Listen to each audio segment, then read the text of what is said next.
everyone listening. This is Voices from the Grid Rain Rangers, Sasha Kaplan, here with the lovely Karan Ashley, who played Aisha in Power Rangers, Mighty Morphin Power Rangers.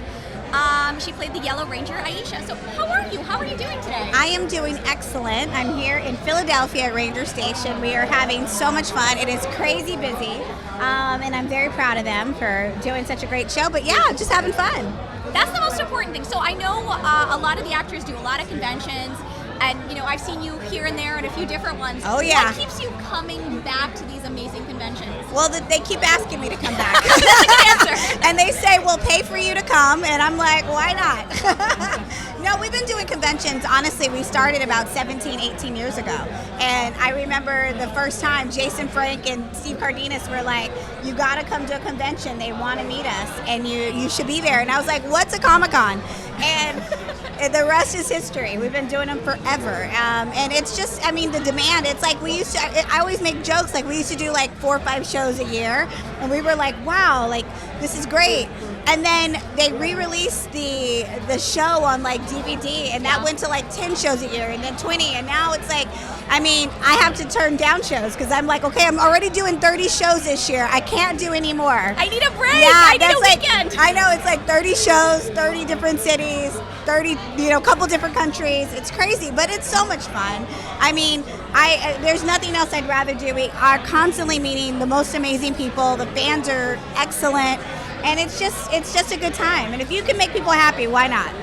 Seriously though, so the show has been, a 30-year franchise. That's incredible, especially for a children's show. Crazy. Right? So I'm curious, over the course of doing these conventions, what has really stood out to you from the fans? You know what it is? It's like they love it. Like what stands out is that they've never stopped loving it. They've never stopped watching it. And now their kids watch it. So it's like, it's multi-generational, and it's just insane because, everyone does jobs and we all do this work, and you go, oh yeah, I'm going to move on with my life. And the next thing you know, you're still doing it and they're still talking about it. And every year there are new toys. And so it just blows my mind that Power Rangers has never stopped. It's never ended. And it's because of the fans. The fans, their energy for it, their enthusiasm about the show. They still watch it daily. But what I find is it makes them happy. And life sometimes is lifing. So if we have something that makes them happy at the end of the day, and they can decompress from work and stress and just feel 5 years old again, then I'm so proud to be a part of something like that. I think I love what you said about, the kids being introduced to it, because, we're, like, my generation grew up on Power Rangers, Yeah. and so seeing, like, tiny children, like, wait, where are you watching this? Like, that's right, it's available Netflix. everywhere. Yeah. On Netflix, on YouTube, it's crazy. And we'll literally go, oh my God, hi little kid, and the dad's like, the autograph's for me, and kicks the kid to the curb. But it's like the whole family is a fan of the show. I love that. I introduced my brother to Power Rangers. See? So, and he's, in his 20s now. And Exactly. wild. So let's talk about the show a little bit. You did a number of episodes. Yes. Is there one that years back you still look back on? It's like, damn, that was fun. All of them. They were all fun. Like, it was so kitschy and so cheap. I always say Power Rangers is rated G with extra cheese. That's good. They're all right. They're all really funny. But it's, I don't know. I like recently people have been talking about the Hate Master. And I think it was just a really fun episode, but it was also just about love. Like, the whole team got, put under a spell, and Aisha didn't get put under a spell because of the love that she had for her family and her grandma. And I thought that was so sweet. I thought, what a beautiful lesson to teach kids. It's all about love, and love conquers all. And then it also had, a girl saving the day. Like, how many little girls need to know how much of a hero they are. And you think about right now, modern time, we're in an election where a woman could potentially be president. And how important is that for girls to see themselves and go, I can do anything. I can literally do it. I can run a country.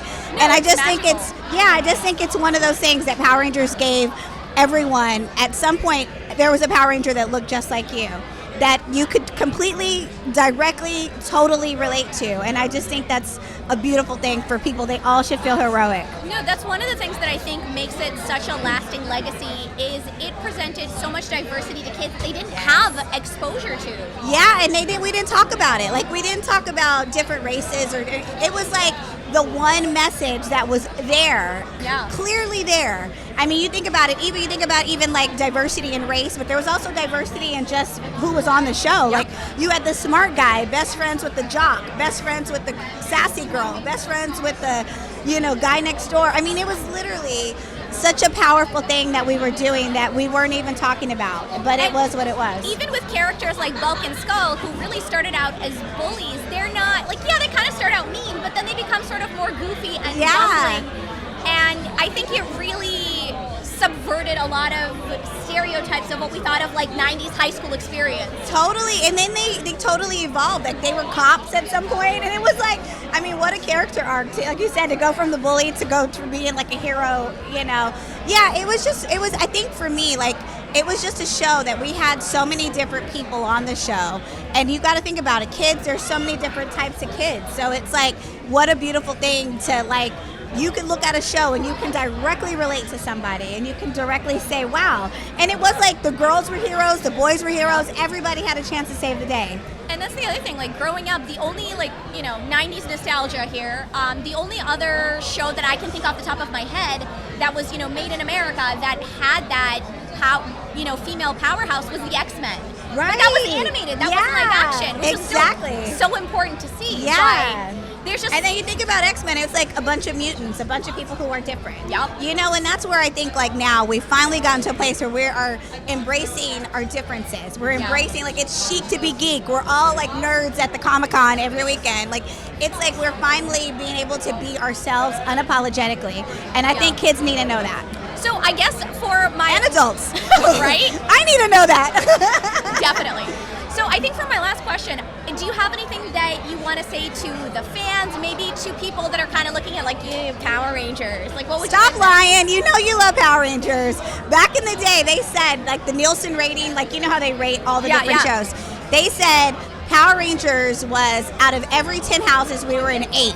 But they were like, but that's not even an accurate description because kids are coming together and watching it. And, I mean, here you go. 30 years later, only thing I can tell the fans is thank you. Like, I don't even know what's better than thank you. What's better? Like, I can't even find words that are bigger and better to express my appreciation for them. To be a part of something that has lasted this long, it's just an honor. So. Well, Karen, thank you so very much for being here. We so appreciate you taking the time. I know your table is super crowded. I walked by it. Right? Like, does she have a minute? I know. I told him, I said, how about we do it now? Like, right when he walked up, we had like one little break. I said, let's do it now. Let's get it over with. Because otherwise we'll never see you It'll never again. happen. It'll never happen. I'll say we'll do it at 4, and 4 o'clock comes and goes, and we'll never, we're doing it now. So I'm happy to be here. Thank you so much for having me. Thank you so much for coming and chatting with us. It's always a pleasure to see you, and I wish you a wonderful and successful convention. Yay, thank you. It's Morphin time.